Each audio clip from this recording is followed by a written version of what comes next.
I suppose the argument is, why would anyone want to invest? I mean, no disrespect to Egypt, but in the current environment, so much uncertainty. What have you got to offer?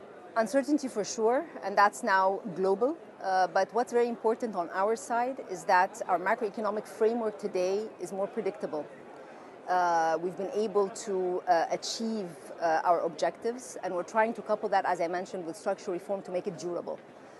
Can we control all the shocks around? No, but we do provide a very good hub for exports to Europe, a very good regional story as well. When you talk about manufacturing, what are your strengths? Many of the products that go into final products such as cement, iron, plastics, fruits, vegetables, processed food, many others. I suppose that if you're doing long-term macroeconomic planning, you want to go up the food chain, don't you? Absolutely. That is the goal here. Yes, as we're moving forward, we want to move from the non-tradable sectors to more tradables, which are across the high value chain. Let's talk about the outlook, the projections that you've got. Now, this is obviously all things being equal. All things being equal, 4% by June, which would be this fiscal year, and then as we move for next year, close to 4.5. And this is, again, notwithstanding the headwinds that might come from the protectionism tensions which we're hearing globally.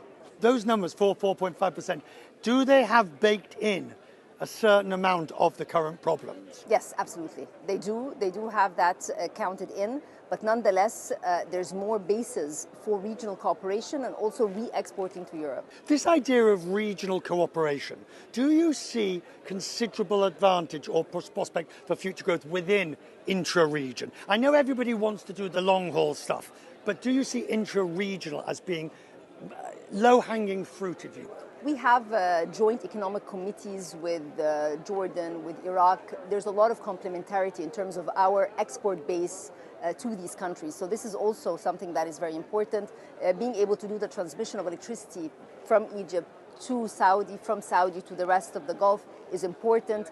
Also the cables for the internet through Egypt, through the Red Sea is important. What's happening on the petroleum sector and gas is quite significant. And again, the outlook is one that is based on private-led economic growth, one that is more diversified, and we're trying to do our best to ensure macroeconomic stability continues, coupled with structural reforms which open up our potential.